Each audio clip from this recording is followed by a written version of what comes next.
We'll get started for a second time this morning now that we have Zoom up and running. Good to have all of you with us. So just to follow up a little bit on yesterday's discussion and to tie up some loose ends.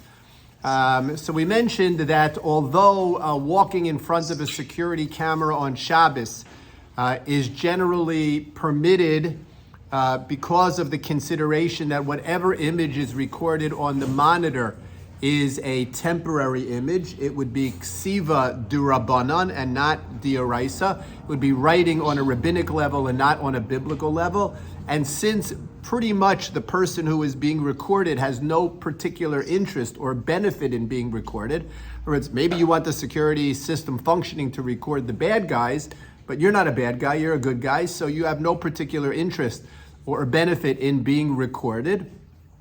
It is a psik reshe de lo nichale, and a psik reshe de lo nichale in a rabbinic prohibition is generally considered with a need to be permissible.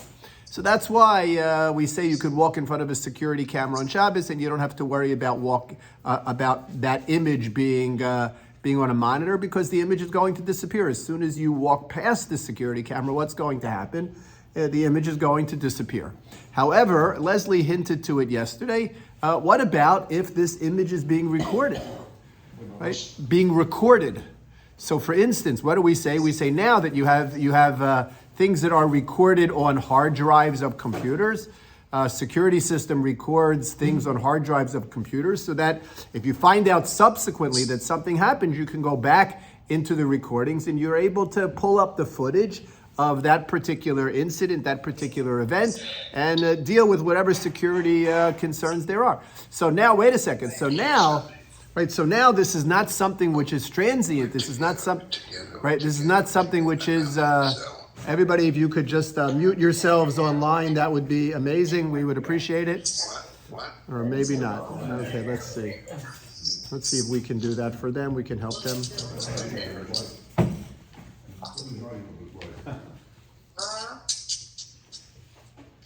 Wouldn't that be great if you could do that all the time, Rabbi? You could mute people. You know what? It's a double-edged sword. People feel that way about me. I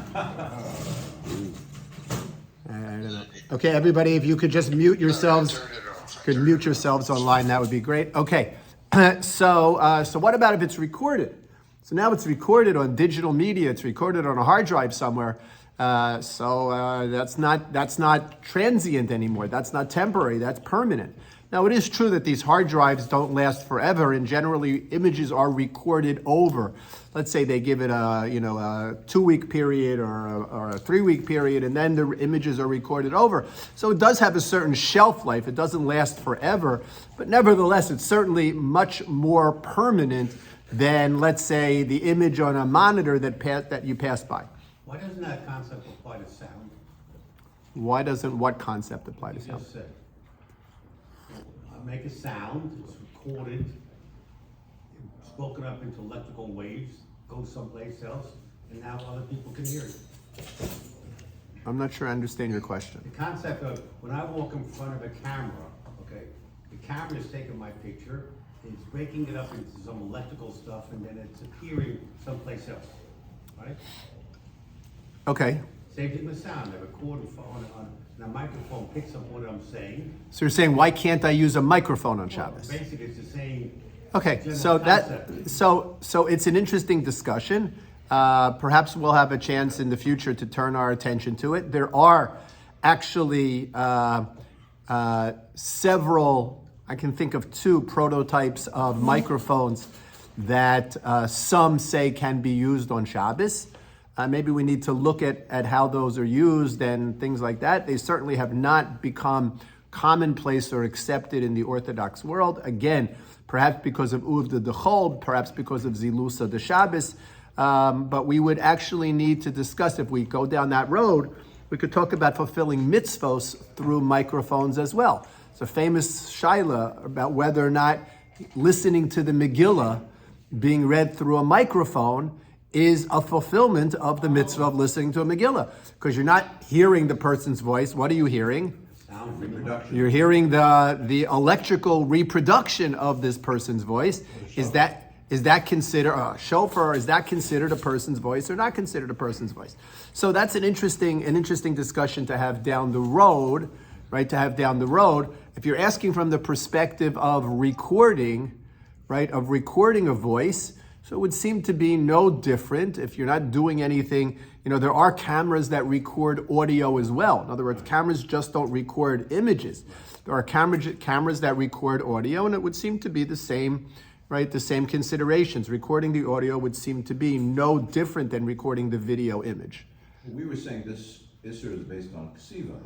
So with the audio, there's no question. That's not at all ksiva. That's not. Oh, correct. So Alan is correct from the perspective of ksiva. It's not talking about an issue. From the perspective of electricity, though, it might be an issue. In other words, the camera recording a voice might be producing more wattage, or there be a different electrical result than recording just simply an image. Okay. Also, I want to just understand we make this assumption that this creation of an image is ksiva. What is that based on? Because they were not drawing pictures when they were making the Mishkan, were they? They weren't doing. No, clearly it's not a dioraisa. We understand that it's not a dioraisa. This is clearly a rabbinic. That pictures as ksiva is clearly the rabbinic. In other words, the rabbis were the ones who said, drawing a picture, writing down an image, which is what drawing a picture is. It's writing down an image, is similar enough to ksiva that it is within that it can be rabbinically forbidden. The Gemara discusses it. The Gemara discusses ksiva from But I'm saying image. Correct. Now it doesn't discuss computer monitors and pixelation and things like that. But it does discuss ksiva. Okay. It does discuss pictures from the perspective of ksiva. Okay. It's interesting. At one time, people wrote with pictures, right? Hieroglyphics was writing with pictures. So that the rabbis based themselves on this idea that it's not so far afield from the writing of letters that that creates an issue. Perhaps they did use pictures because they left Mitzrayim. And if you read Josh Berman's whole discussion about the Ohel, he says it was based a lot on the Egyptian understanding of what the Paro's funeral beer was considered. In other words, they basically the Ohel Moed of the interesting. And he quotes a Rambam that actually has some interesting. So maybe they did use. Interesting. Okay. Chinese still write with pictures. Chinese still write with pictures. Right, correct. In other words, Henry said the Chinese still write with pictures. Meaning the alphabet which is used by the Chinese is not, it's a pictorial one. It's not individual letters per se. It's more of phrases that these images represent. Okay, which makes learning Chinese quite a challenge. Anyway, so let's go back to the question of recording on digital media. Is that considered something which is prohibited on Shabbos? So Rav Heinemann has a fascinating approach here that is relied on in several other areas. I've seen the approach written by Rav Heinemann or said over in Rav Heinemann's name. I haven't actually seen anything that Rav Heinemann wrote about it, explaining it any further.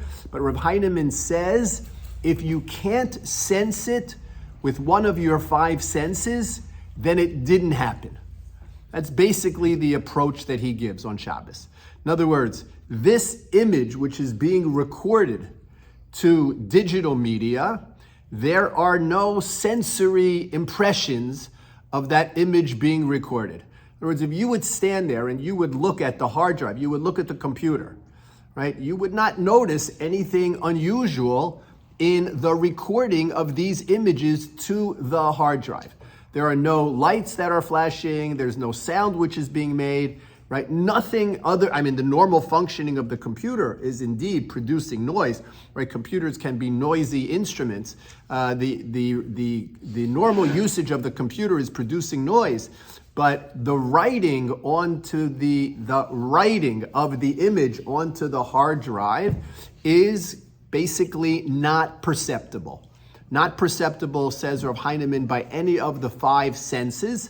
And since it's not perceptible by any of the five senses, it is considered invisible, as if it didn't happen on Shabbos. An interesting phenomenon, right? An interesting phenomenon. You can look at the computer, you can't tell anything is happening, especially today with solid state hard drives, right? With the old-fashioned hard drives, you might have been able to hear the clicking, the writing of the data to the hard drive.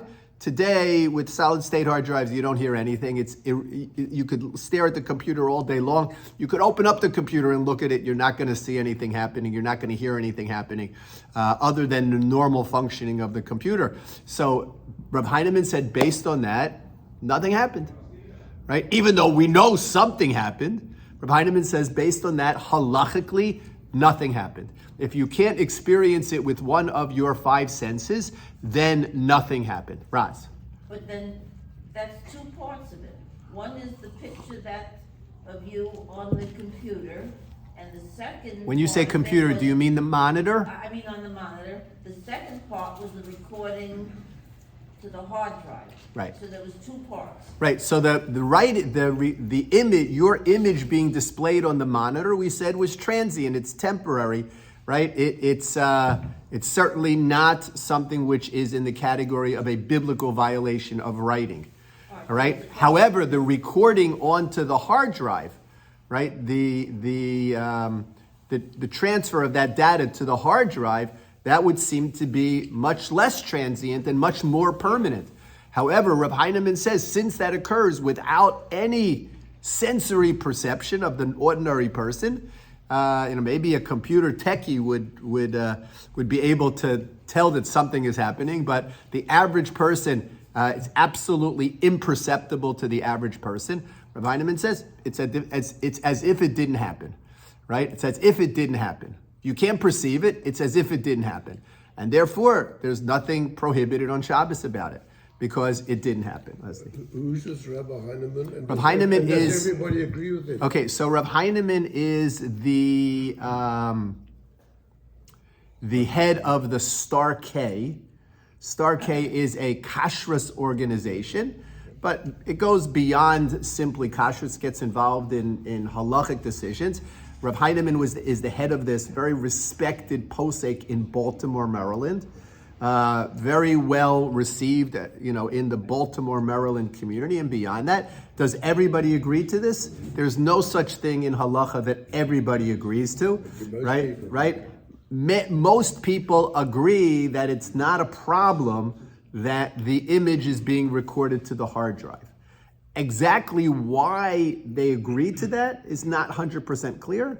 Rav Heinemann is the only position that I've seen that deals explicitly with it being recorded to the hard drive. Others, I would imagine, say because it's something that gets written over, it doesn't have an independent permanence per se. Hard drives could crash. We all know hard drives crash. We lose information. We lose data. It get written over, so it doesn't have that sense of permanence. But Rav Heinemann has this interesting approach that says if it's imperceptible to a human being, it didn't happen. Raz.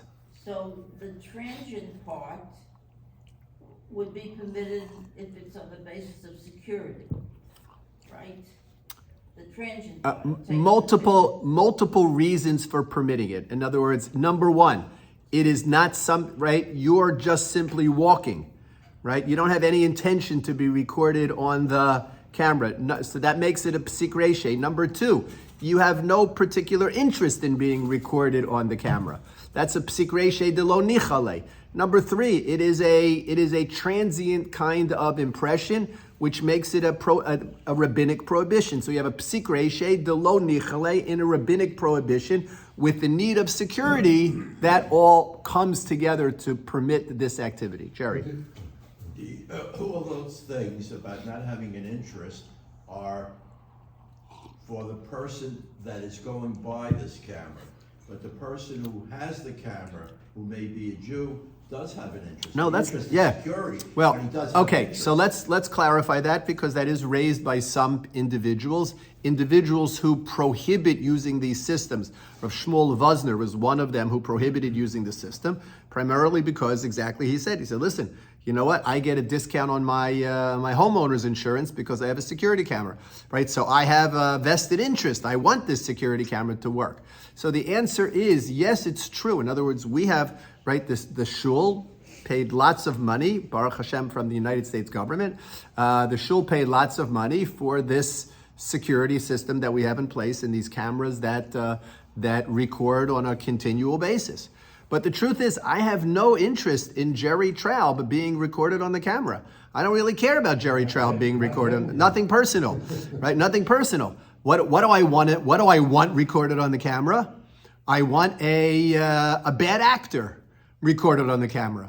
I want a break-in recorded on the camera. I don't care that it's irrelevant to me as, right, or let's say the synagogue, right? It's irrelevant to the president of the synagogue that the average synagogue member gets recorded on the camera. It's absolutely irrelevant. We don't care whether you're here. I mean, obviously, it's nice to have you here, and we're thrilled to have everybody here. But nobody sits with the camera afterwards and says, let me see, what time did Traub get to shul, or what time did Polakov get to shul? Nobody does that, or at least nobody I know of, right? Nobody takes attendance based on this idea. That might one day happen, by the way. It might very well one day happen. There's a system. We have something called a license plate recorder, which means a specific camera that records every license plate that drives into this parking lot. God forbid there's an incident. We're able to trace back the car to the license plate recorder and know what the license plate read. Now, that's one level of sophistication. That was the level of sophistication we could afford. It's not recorded, right? But you can go back in the camera and see it. There are other levels of sophistication that even with the United States government's help, we couldn't afford, that actually record the license plate and the make and model of the car. It comes out on a sheet, right? At such and such a time, this car, this blue Honda, whatever, drove into the parking lot, and here's the license plate. Imagine one day, with artificial intelligence and facial recognition, you could theoretically get a list of everybody who walked into shul and what time they walked into shul. Now, obviously, it's, I don't know that it's going to happen in our lifetime.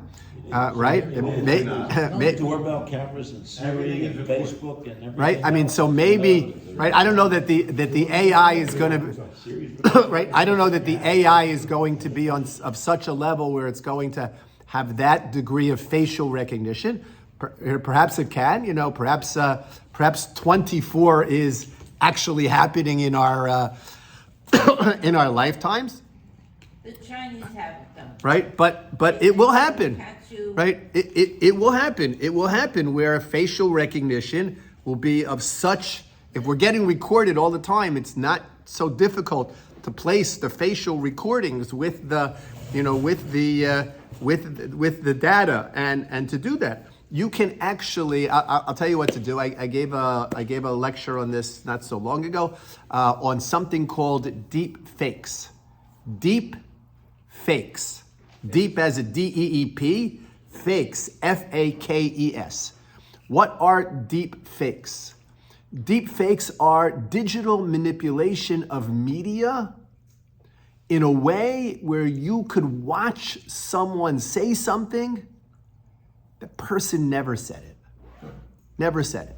So I'll tell you what to do. So if you have some time in between your learning, Google deep fakes on your computer, and you could watch, one of the most famous ones is President Obama saying things that obviously it's clear President Obama never said. But through artificial intelligence and the manipulation of media, of digital media, you can produce an image, you can produce a recording that seems 1,000% authentic. And if you did not know that this was a fake, you would absolutely assume it was authentic. Now, on the one hand, you sort of say, you snicker and you say, obviously somebody's got a lot of time on their hands, right? But if you think about it, it is an extraordinarily dangerous proposition for the world. Why? Because who says that you can't have bad actors in another country with a lot of sophistication creating this digital manipulation that shows the President of the United States pushing the nuclear warfare button and create a panic in the world, right? And it would seem, and they could make it seem absolutely legitimate. In one word, it's one word.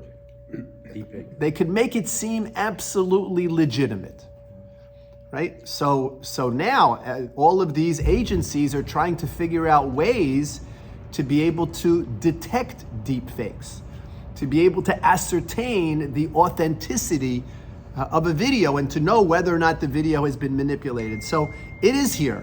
Right, it is here, and one day, we'll know just who came to shul. We'll know just who, just when you came to shul. We'll know just who's sleeping in shul during the drasha. We'll know all of those things. If you think the drasha is good or not good. We'll know all of those things. That's why in halacha, Aiden, you have to see it. It can't be. So this is precisely the point that I mentioned in the shir, the brilliance of halacha.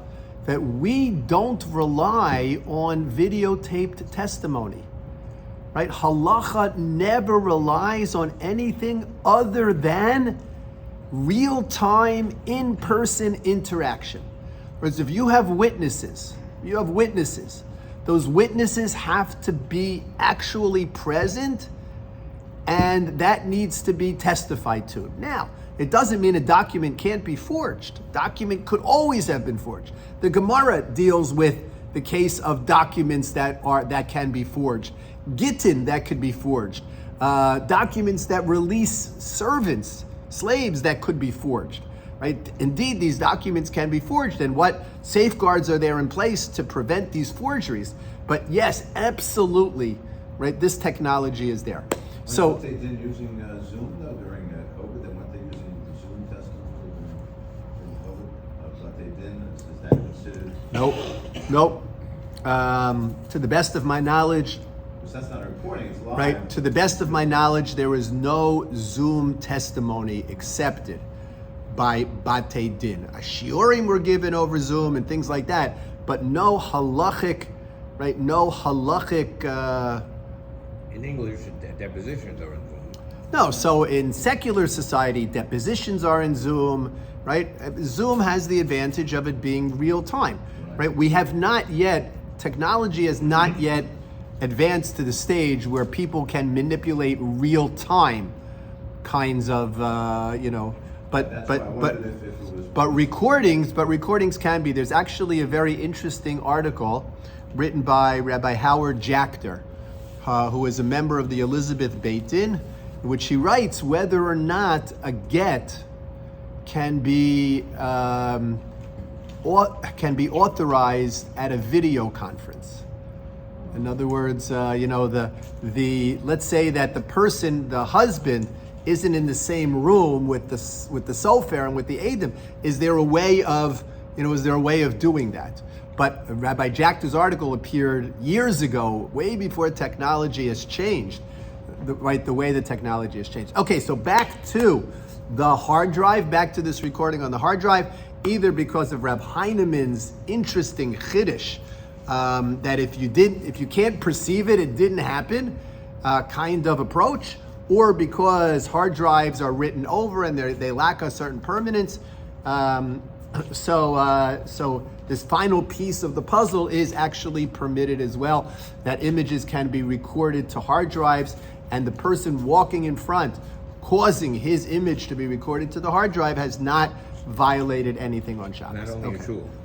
Not only in shul, this would apply to one's home as well. If you had a security camera at your home, right? People have security cameras at home, building. right? You have a security camera in the building. You have security cameras at home. So accordingly, this would be permitted again, as long as there was nothing perceptible happening, right?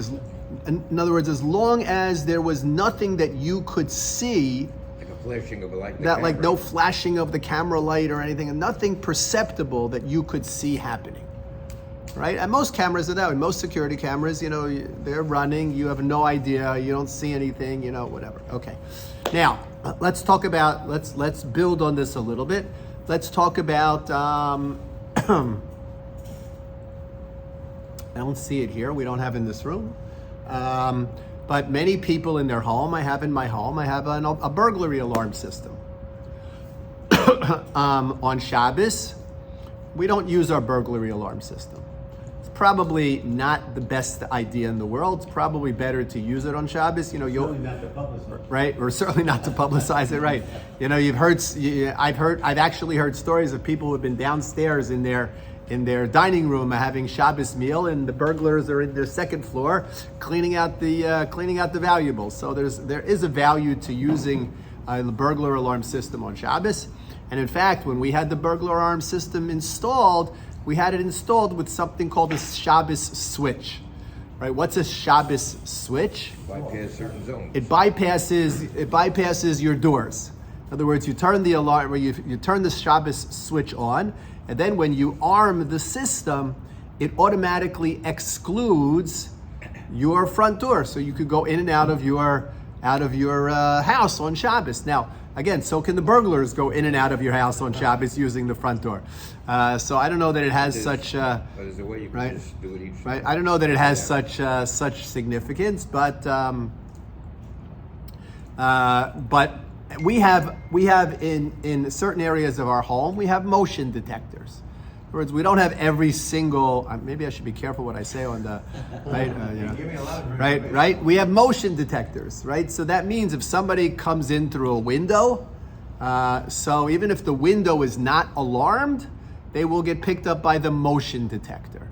So I don't shut off motion detector on Shabbos. I don't shut off the motion detectors on Shabbos. The motion detectors work whether or not the alarm is armed. Right? If the alarm is armed and the motion detector is triggered, the alarm goes off. But if the alarm is not armed, what happens when the motion detector is triggered? That's the question. Message to the thing there, but the thing doesn't make noise. So a couple of things happen. First of all, if you look on the motion detector, there's a light that goes on when you break the beam of the motion detector. A little LED light. Mine is red. I don't know. People might have different colors, right? Mine is red, and it goes off. When you break the beam. Additionally, if you look at the control panel, you will see at the control panel, if you happen to be standing at the control panel at the time that somebody breaks the motion detector, what will the control panel say? It will indicate that zone has been broken. Right? Verbiage on the control panel. Okay? Besides that, nothing else happens.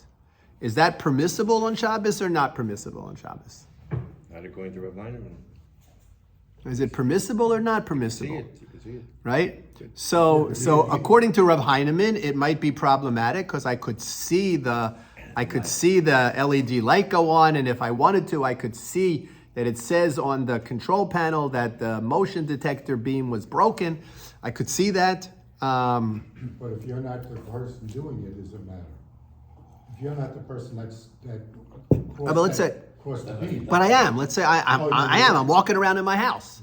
Not only the window. I'm walking around in my house. I'm breaking this beam every time I walk through the dining It's in room. the house also, not just What? the window. Doesn't it go back to what we discussed a long time ago? If you walk by somebody's house and their light goes on, the first time you're exempt.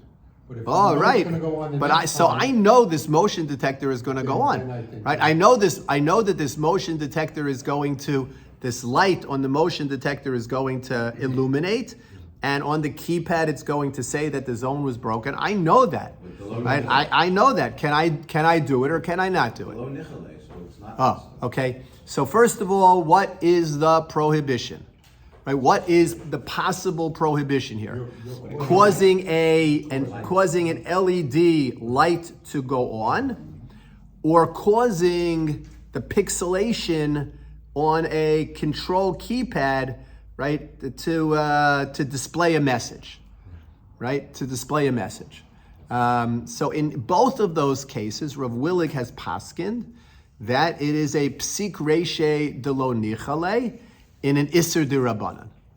It is a psik reishe de lo nichale in an Isser de Rabbanan. It is an inevitable action. Inevitably, as I'm walking through that dining room, I am going to trigger the motion detector. And inevitably, when I trigger that motion detector through my walking, which is an absolutely permissible act, my walking is an absolutely permissible act, I am going to cause something which is rabbinically prohibited from happening. I'm going to cause something which is rabbinically prohibited to happen. And what is that? This red LED light on my motion detector is going to go off. That's directly attributed to my walking and breaking the motion detector beam. Okay? So, what's my connection to that? Well, it's a psik reishe, right? Because I did something perfectly permissible. I walked in my dining room and that LED light went on. No different than I opened my refrigerator door and my LED light on the refrigerator door went on, right? So it seems to be the same thing. It's a psik reishe. Now here, I really don't care whether that light goes on or not. It's irrelevant to me because the alarm is not armed. So since the alarm is not armed, breaking the motion detector has absolutely no significance to me, right? I don't care. I don't benefit from it. I don't benefit from it in any. Then why would you have it on in the first place? No, because this is the system. This is the way the system is. The system is set up with the motion detector is always on. Oh, you can't. The motion. Now you could theoretically every Shabbos go over to the control panel and bypass your motion detectors. So if you don't do that, So I'm saying, so according to Rabbi Willig, it's not necessary to do that. go off or no? Right? It's not necessary. It always goes off when you walk through it. No, there's no noise. It's just the light.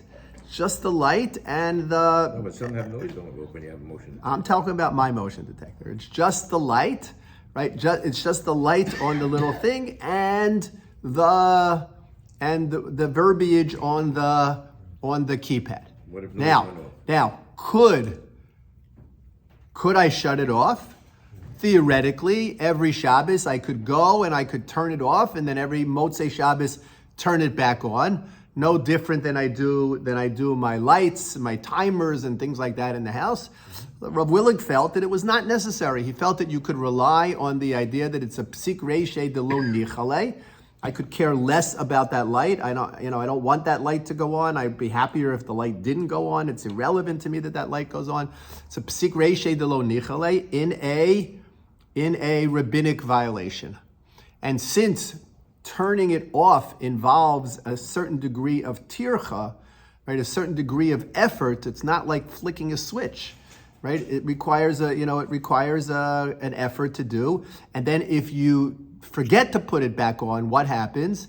You've compromised your security system. So the psak was that it's not necessary to do.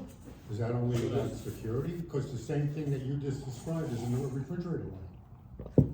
Well, so a refrigerator light is nichale.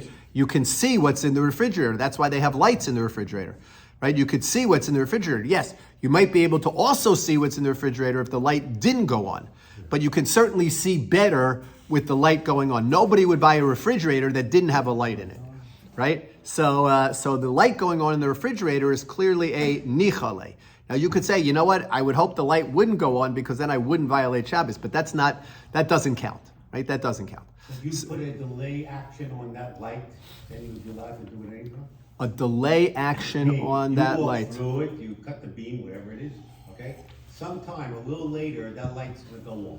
You That would don't know defeat, when, that would you know defeat, what it is. yes, correct. You could theoretically do that, but that would defeat the whole purpose of your alarm system. No, but I'm In other words, saying what- you don't want to be notified 5 minutes later that the burglar walked through the dining room. No, I understand that, but I'm just saying that once you're allowed to do something set up like that, the next step is, I'm gonna put on a bigger red light, or I'm gonna, something else that's gonna be a benefit.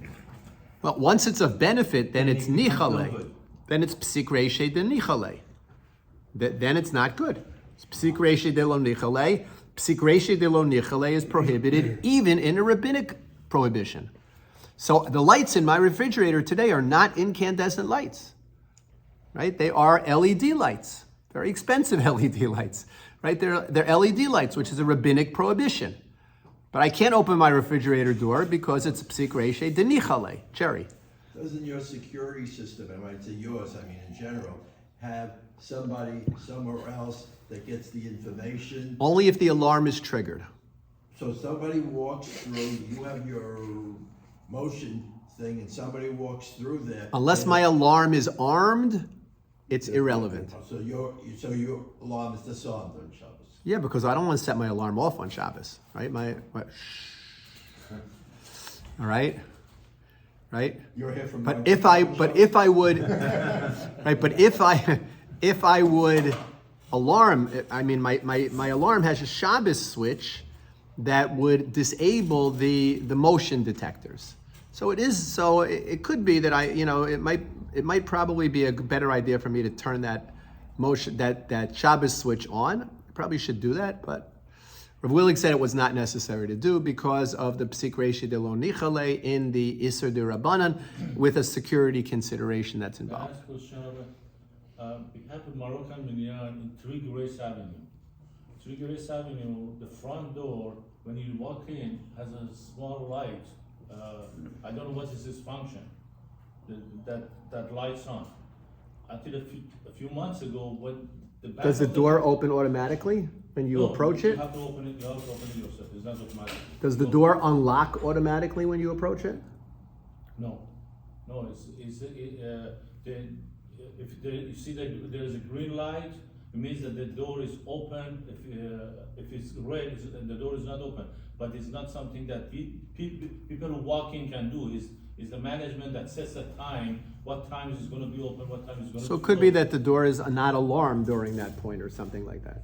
But the light, you see the light goes on. You could open the door. The back of the building is the public parking lot. So a lot of people were walking over there, but they're doing construction over there, and a lot of people are worried about this thing. It does not seem to be a problem. You're not affecting that light changing in any way. As opposed to Kensington Gate, where you have a door that gets triggered by motion. In other words, the Kensington Gate, you approach the door, the motion detector picks it up, and the door opens. That's a problem. Right? That's a problem. That's why people in Kensington Gate hopefully have keys to that side door where they can go in and out, that side door. Or else, the doorman knows to trigger the door, and then you walk in once the doorman has triggered the I door. used to follow somebody else in front of me. Assuming that person's not Jewish. Right. I go by Can't do that in majority of Kensington Gate people anymore. in the nation, I'm not kidding. So one should be. I don't know that applies at one Kensington Gate. Right. One Kensington Gate, the majority of people in the nation are Jewish. Checking before this meal all the time. But when my wife and I take a walk on Shabbos, and we go down to the library to use the bathroom or sit there to look at the brook or whatever, we follow somebody in, because the door's open automatically. Yeah, so the issue is, right? No, so the issue is, in all likelihood, that person who's going in is Jewish. It's great. No, not necessarily, they're mostly Asian. Okay, so wait for an Asian to go through, Racial profile. right? Wait. So since this is the Kollel, since you mentioned the different, because we used to all have incandescent lights in our refrigerator. now Right, LED. right, correct. So are we saying now, maybe this is a big if, that if Chalila, you opened up the refrigerator, and you thought you shut the light off, or you thought you would unscrew the bulb, whatever it may be, and the light goes on, and since it's an LED bulb, and there may be the potential of hefsid meruba, that you can actually close the refrigerator door. Are we saying that we can do that? I don't believe that I said that. I know you didn't, that's why I'm asking you, this is a cool code. But I don't believe that I said that. I think once you realize that the light is on, so then what you need to do is you need to find a non-Jew to close the refrigerator. And take everything out first. You need to, or take it, well, I mean, I nothing personal, but I have also done that. I've forgotten to turn on my Shabbos mode, and right, I've forgotten to turn on my Shabbos mode, and I've opened the door, and like all of a sudden, whoa, right? So then what do? Right? So you take out all the food that you need, and you try to find a non-Jew to, the same non-Jews walking into the library. You try to find the non-Jew to close the Based on door. what we're building is saying, though, because it's Henry, hang on just a second. it's I'm not an sorry. incandescent bulb, it's an LED bulb, so Yeah. it's already a different. But it's still a rabbinic violation. And then you have because just like we said, that this is an Issachar Rabbanan, this movement, and the light is triggered, it's Psikuration Delo Nichale.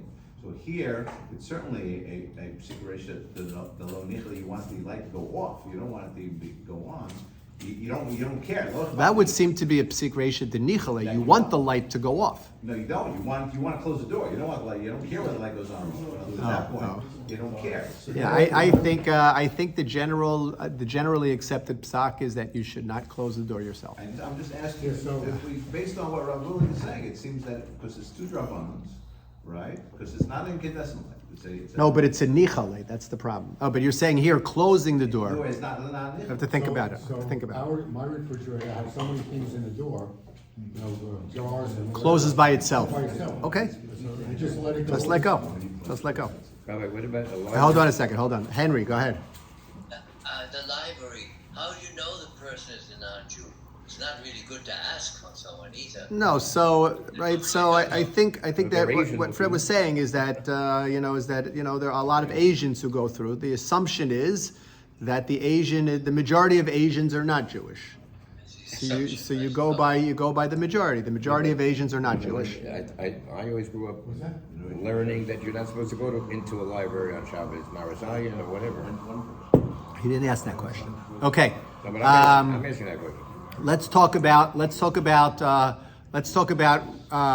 ring doorbells, right? Ring doorbells. What happens with a ring? What's a ring doorbell? So a ring doorbell is a video camera that is mounted in a doorbell, and when you approach that doorbell, so your motion the image is recorded. Now, you can set up your Ring doorbell in one of two ways. You can set up your Ring doorbell so that it always records motion, or you could set up your Ring doorbell so that it only records when the doorbell is pressed. Only records when the doorbell is pressed. You disable the motion detector recording of your Ring doorbell. My suggestion is for Shabbos that you disable that motion detector recording of the Ring doorbell. Why? Completely, not just. Either way, For Shabbos. Right. Why? even if it always records? Why? Because when the Ring doorbell records something, when motion causes the Ring doorbell to record something, if you look at the Ring doorbell, you will see something happening, right? You will see on the Ring doorbell, you'll see there'll be lights that are flashing that indicate that the motion has been detected and recording is now taking place. If you didn't do it, you could still go into your house. Right? If you didn't do it, you could still go into your house, and we would rely on the leniencies of psik reisha de lo nichale. You really have no intention of being recorded. It's really irrelevant to you that you're being recorded. It's irrelevant to you that you're being recorded. You want the bad guy to be recorded, but it's irrelevant to you that you're being recorded, and therefore you could go in. But since there is some indication as to what happens, lichatchila, just like lichatchila, if you can disable the motion detector, you should. Lichatchila, if you can disable the motion recording on your Ring camera, that's That's the best to do. I don't know about there's a Ring light and camera system. I don't know how that works. No, you could disconnect the light. Right, but Just have the is there motion. any indication that that motion think has? so. I don't know. Okay, so if there's no indication, we rely on Rav Heinemann that there's no Voice also, indication, that you have to disconnect. right? And if there's no indication, so then if there's no if it's not perceptible, so then it didn't happen on Shabbos. And that gets recorded on the cloud. Is that a different recording than, say, recording on a hard drive? I don't know any technical issue. No, because it gets overwritten. It's not permanent. It gets overwritten. Right, so it would be actually be. It would be less- I don't know, maybe even less sensory, maybe even less so. So if you remember, Alan yesterday tried to push a little bit on the difference between walking and flicking a light switch. In other words, he said that walking is a permissible act that you're doing. You're walking, and you might be triggering a beam that turns on a light switch, but walking is walking. And flicking on a light switch is a much different kind of activity, and he wanted to distinguish between the two. And I sort of pushed back on that and said you really can't distinguish between the two. Interestingly, I came across an article that was written about 10 years ago that actually embraces Alan's position. It's not accepted lahalacha. It's not accepted by the majority of poskim lahalacha, but Rav Nachum Rabinovich from the Malay Adumim Yeshiva was on board with it. It was his Talmidim who wrote this article. And in the article, their basic premise was that I'm not doing anything. Right? Which is, I think, what Alan was saying yesterday. I'll have to send you the article. The basic premise was, all I'm doing is walking. And walking is an absolutely permissible activity. In fact, the way they write it in the article is, I'm not acting on the motion detector. The motion detector is actually acting on me. So from their perspective, and Rav Rabinovich seems to agree to this, from their perspective, you could walk and trigger off things using the motion detector as long as you do not deliberately intend to trigger off whatever that motion detector is triggering. Now, I mention it because Alan brought it up yesterday, whereas they distinguish between walking, the simple act of walking. All I'm doing is walking. Walking is an absolutely permissible act. And even though that walking might have other ramifications, it's not my intention for those ramifications to happen, and therefore they felt that it would be permissible. One of the sources they brought is an interesting statement by the Rambam. The Rambam says if you're walking and you crush an insect on Shabbos, you're not chayiv. You're not chayiv. Now, if I crush an insect on Shabbos, stam, right? I'm not talking about an insect that is dangerous. I'm not talking about a poisonous scorpion, right? Or I'm not talking about a bee with somebody who's allergic to bee stings. There's a fly that's bothering me, right? I pick up my fly swatter. I'm learning. I pick up my fly swatter. The fly lands on the table. Whack! I kill the fly. I can't do that on Shabbos. I'm not allowed to do that on Shabbos. I can shoo it away. I can't kill it on Shabbos. But the Rambam says if you're walking and you step on an insect on the ground and you kill that insect, you're not chayiv. So based on this, these rabbis wanted to suggest this, and seemingly in a tshuva that had been written by Rav Wozner many years ago, these rabbis wanted to suggest that any device which is triggered by you simply walking is not a violation of Shabbos. But we have that concept with a lot of things that happen daily, you know? Go ahead. If I raise my axe to chop a tree and the thing falls off and hits somebody, okay, I go to Yer HaMiklat, but I'm not chayiv of Misa. You're not chayiv Misa because it was shogeg. Right, so Right. if I step on an animal on a weekday, okay, by accident, I'm not killing the animal. I mean, I'm killing the animal, but I'm not doing anything wrong. No, the assumption is correct, but the Rambam's assumption is you know that animal, you know that insect is there, In other words, it's not like you're walking and you didn't know there was an insect. I mean, every time when you walk on the pavement, you're probably stepping on ants So or it's like something. in the winter when I walk on the snow and I'm making a footprint. Well, making a footprint in the snow is a whole different halacha, right? different It's a whole different set of halachos when it comes to snow, right? Walking on the snow, making a footprint is nothing significant because the footprint doesn't last. Right? There's no, even if you have on the sole of your shoes, Steve Zuckerman lives here, right? So it doesn't matter. You put that in the snow. It doesn't. Snow melts. It doesn't last. And you have no intention to write that actually. So. Getting back to the walking, I'll bring this up, as I mentioned before. If you're walking by somebody's house and they have one of these security lights that go on just for motion. So the first time you walk, you didn't realize it. But if you know it's gonna go on. So the next time you walk, general accepted practice is to avoid it. That's what I'm saying. The general accepted practice Yeah, to but avoid it. But I'm bringing up this article which takes a minority opinion, right? This article that gets rejected by the majority of gets rejected by the majority of poskim. So this article is basically says that as long as you're walking, you don't have it, whatever happens. What about spotting a yellow jacket just suck on suckers while you're eating? If it's dangerous, if there's danger, so put a cup on top of it. You could trap it. Put a cup on top of it. You could kill it.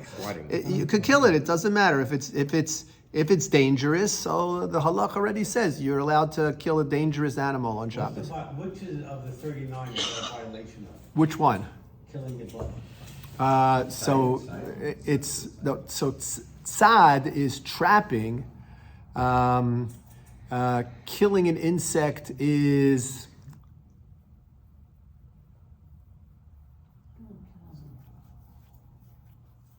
Not sure which particular halacha it is. I'll let you know. Not sure which particular halacha it is. Where did you publish that? Where was that published? It's in a discussion. Rabbi Gil's student in his musings brings it down. The original source, the Israeli publication, the original sources for it, but basically concludes. Rabbi Rosen from the Tzomit Institute has a response in which he basically says, "This is an outlier. We don't paskin this way. It's not something that we." If you're not in the Kollel, we don't paskin this way. So, but it's interesting that I came across it was precisely Alan's theory yesterday that there's a difference. Again, it depends on how you want to learn through the Rambam. Steve, go ahead. The knowledge that today rabbis have of the new technology, which didn't exist all the time in the past, okay, does that give them the right to make new heterim because of their knowledge which didn't exist? So for sure, rabbinic responsa literature is filled with cases where new technologies have to be looked at from a halachic perspective, right? And it's no different in our time. In other words, we are experiencing new technologies that didn't exist 5 years ago or 10 years ago, right? So they have to be viewed. This is the Gedolei Yisrael, right? People who have expertise in these areas have to paskin on these things. And not everybody paskins the same way. Not everybody paskins the same way. But I know when I was a kid, we were told, if you're Ashkenaz, you follow the Ashkenaz head guys.